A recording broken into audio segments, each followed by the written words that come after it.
जल्दी कर, पहले पानी भर ले। और तुझे छोटे को भी तो देखना है, और तुझे बाबू के साथ खेत भी तो जाना है। माँ, रात भर छोटों को संभालू, अभी खेत भी जाऊँ, स्कूल का होमवर्क कब करूँगी माँ? अरे छोरी जान में इतना पढ़ लिख के कहीं कर लो, आखिर में तो चूल्हो जो कोई संभालना है। अरे दादी, मैं भी तो खेत जाऊँ, मुझे स्कूल जाने का हक है, लेकिन कुसुम को क्यों नहीं? अरे तू छोरो है, घर को सहारो, छोरी को तो पढ़ा के कहीं कर लो। कुसुम, ओ बेटा कुसुम, कुसुम को देखा? अरे बेटा, जल्दी जल्दी हाथ चला, जल्दी जल्दी घास काट, आगे मजदूरी भी कमानी है, और सारी शादी खातिर पैसा भी तो जोड़ना है बेटा। बाबा, पढ़ लिख लूं तो बड़ी नौकरी कर सकूं। देख बेटा, ज्यादा बड़े सपने मत देख, अपने गांव में 10वीं तक स्कूल है, अब तू 10वीं तक पढ़ाई कर ले।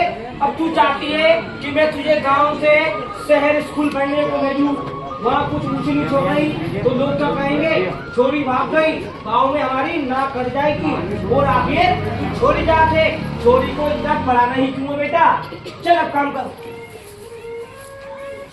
भैया, बेटा बेटी एक समान क्यों करते हो भेदभाव? सभी को है पढ़ने का हक, यही है सही जवाब। देखा, जोरदार ताली बजाइए। हाँ, दिन भर काम, सपने अधूरे, कब तक ऐसे जिएगी? मौका दो उसे एक बार, बेटी भी कुछ करेगी। को दादा, ये दवाई की दुकान में भैया कहाँ गए? बाजार गए? अरे उनकी दुकान छोड़ के बाजार में चले जाएंगे। अरे इधर ही हूँ, क्या हुआ? आप भाई साहब जमाने घूम रहे हो, आपको यही ढूंढ रहे हैं। ये कीटनाशक चाहिए क्या? आओ कीटनाशक दे दो। कितने की? बस दवाई अच्छी देना भाई साहब, खेत के सारे कीड़े मर जाना चाहिए। हाँ, पियो तो तुम। अरे हमें नहीं, खेत में डालना है भाई आओ साहब। सोनी, खेत में। हाँ ठीक है। कितने की है? ये 1200 की है, ये 600 की है, और ये 1000 रुपए की। ये दे दो भाई साहब। हाँ ठीक है, ले लो। अच्छी तो है? हाँ, टेस्ट करके देखो। मजाक करते हैं। नहीं, पैसे दो। एकदम पूरे 1000 रुपए। 1000 रुपए? अरे वाह, ठीक है। ये तो जानता तो है नहीं, कम दे दो। लो ये 300 रुपए। 300 बचे? हाँ ठीक है।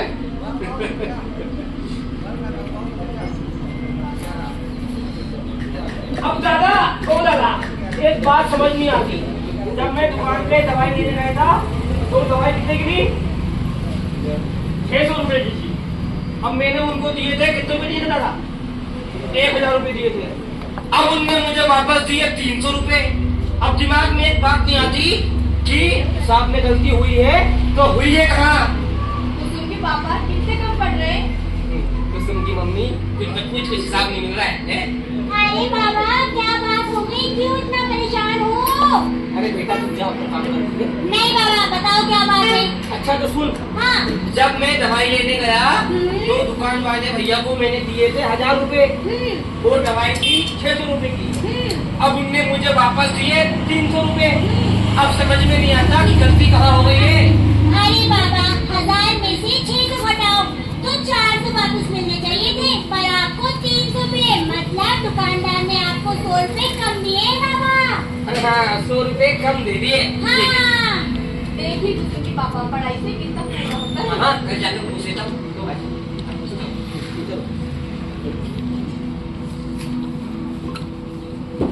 पढ़ाई काम की चीज है, हर दिन इसका उपयोग हिसाब किताब समझ में आए, यही मजबूत आधार है। नमस्कार, मैं कुसुम राजगढ़ से रिपोर्टिंग कर रही हूँ। ये टूटी सड़क, ये बर्बाद फसल, आवाज बनना चाहूंगी उन लोगों की जिनकी आवाज कोई नहीं सुनता, पर मेरी आवाज को कोई नहीं सुनता। सुनो, चौधरी जी को रिश्ता आया है, छोरी 14 साल की हो गई, उसका ब्याह करा दो। पर अभी तो पढ़ रही है मेरी बेटी, लोग क्या कहेंगे, बड़ी छोरी घर में बैठी है, हमारी तो नाक कट जाएगी। कमल, कमल, ये लोग मेरा क्या करा रहे हैं कमल? लेकिन पत्रकार बनना चाहती है ना, माइक लेके पूरे गांव में घूमना चाहती है। कौन सुनेगा मेरी बात? माँ को देख, बुखार में भी काम करती है।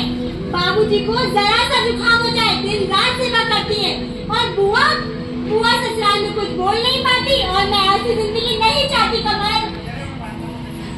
आवाज उसकी दबती है, कोई उसे ना सुनता। आवाज उसकी दबती है, कोई उसे ना सुनता। दिल में गिरने सपने हैं, पर किससे वो कहती है। कुसुम, अब पढ़ाई बंद, अगले महीने सगाई है। दादी मैं पढ़ना चाहती हूँ और अपने पैरों पे खड़ा होना चाहती हूँ। दादी चुप, छोरी की ज्यादा पढ़ाई ठीक नहीं। अरे दादी, स्कूल जाने में डरी किस बात का है? पुलिस का नंबर 112 और चाइल्ड हेल्पलाइन नंबर 1098 भी तो याद है, तो स्कूल जाने में किस बात का डर? ए बेटा चुप कर, जब घर के बड़े बात करते हो तो छोटे बीच में नहीं बोला करते, ठीक है? चल कुसुम, अपन स्कूल चलते हैं भाई, कोई अपनी मदद करे। चलो कमल।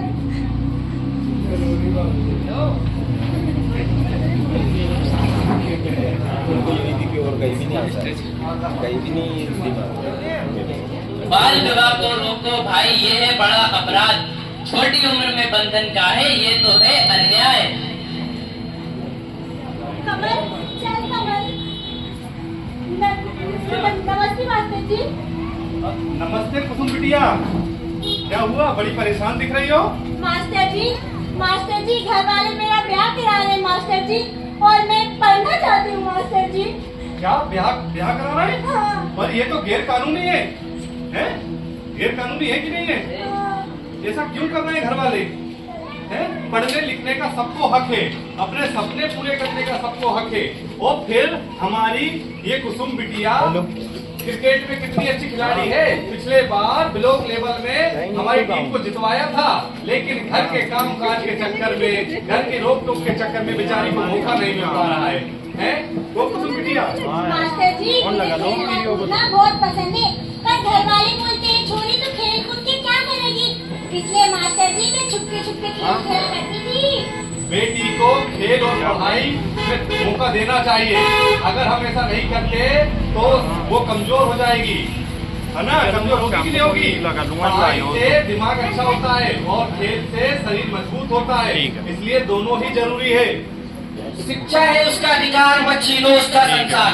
शिक्षा है उसका अधिकार, मत छीनो उसका संसार। स्कूल से ही बदलेगा कल, यही है असली हथियार। चलो कुसुम बेटा, चलते हैं घर पे। चलिए मास्टर जी, चलो कमल।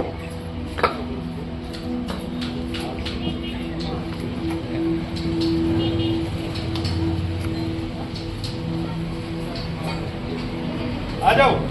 मास्टर जी ये अरे राम राम भैया। राम राम मास्टर जी, राम राम। मैंने सुना है तुम कुसुम बिटिया का ब्याह कर रहे हो। दरअसल मास्टर जी बात ये है कि छोरी अब बड़ी हो रही है और समाज का डर भी लगा रहता है। कुछ ऊंच नीच हो गई तो हमारी तो गांव में नाक कट जाएगी, नाक। मास्टर जी लोग क्या कहेंगे, छोरी जाते कुछ ऊंच नीच हो गई तो? अरे पर अम्मा, बाल विवाह कानून अपराध है। इससे तुम्हें सजा भी हो सकती है, जेल हो सकती है, मालूम है? लड़की के शरीर पर कितना गलत प्रभाव पड़ सकता है। अगर वो कम उम्र में माँ बनती है तो जान का खतरा भी बन सकता है। अगर पढ़ाई रुकेगी कुसुम की तो उसका जीवन रुकेगा। दादी लोग तो कुछ भी कहेंगे, मेरा सपना भी तो कुछ है।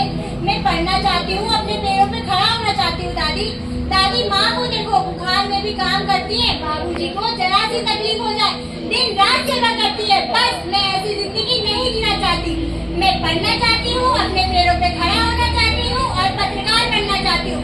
माइक उठा के पूरी गाँव की आवाज बनना चाहती हूँ दादी मैं। हाँ अम्मा, सोचो, छोरी सही कह रही है। अगर वो पत्रकार बनेगी तो गांव की आवाज बनेगी, तो गांव में अस्पताल बनेगा तो सब गांव वाले बोलेंगे देखो ये उसी की अम्मा की पोती है, तुम्हारी तो तारीफ होगी। दादी अगर मौका मिलता है तो बुआ भी आज पुलिस अफसर या खिलाड़ी होती। क्या आप चाहते हो कि मेरा भी सपना बुआ की तरह टूट जाए दादी? हाय राम, छोरी सही कह रही है। मैंने बचपन से रूखा सूखा खाना खाया, पर मेरी बेटी को ऐसा जीवन नहीं चाहिए। कुसुम, हाँ तू पापा। सचमुच पढ़ना चाहती है बेटा? हाँ पापा, मैं पढ़ना चाहती हूँ और पत्रकार बनना चाहती हूँ पापा। ठीक है तो भैया, अब मेरी छोरी पढ़ेगी और आगे बढ़ेगी और उसकी शादी तभी होगी जब तक वो अपने पैरों पर खड़ी नहीं हो जाती। इसलिए भैया सोच बदलो, समाज बदलेगा, बेटी से ही कल सजेगा, मौका दो उसे आगे बढ़ने का, घर घर उजियारा होगा। क्योंकि बेटी बोझ नहीं, भविष्य का आधार है। बेटी को भी खाना, शिक्षा और सम्मान बराबर मिलेगी। बाल विवाह को रोके, उच्च शिक्षा को आगे बढ़ाएं। आवाज दो, बेटी पढ़ेगी तभी तो आगे बढ़ेगी। आओ बोले मिलकर एक आवाज, बेटा बेटी एक समान, शिक्षा से ही मान सम्मान। तो यह बाल विवाह की जंजीरों को आज मिलकर तोड़ेंगे, पढ़ेगी हमारे की बेटी क्योंकि नया सवेरा धन्यवाद भैया, यही हमारी छोटी सी प्रस्तुति है जो कि आप लोगों ने इतना अमूल्य समय निकाल कर यहाँ आए, और हम आशा करते हैं कि आप ऐसा कोई भी कदम नहीं उठाएंगे जिससे कि हमारे बच्चों का बुरा असर पड़े, उनके दिमाग पर, उनको अच्छी शिक्षा देंगे, सही उम्र होने पर ही शादी करेंगे, बाल विवाह को रोकेंगे, बाल मजदूरी को रोकेंगे, उन्हें स्कूल भेजेंगे और लड़का लड़की में कोई भी भेदभाव नहीं करेंगे। यही हमारा संदेश था जो कि आप लोगों ने देखा, समझा। आप सभी का बहुत बहुत धन्यवाद। बोलिए भारत माता की, भारत माता की।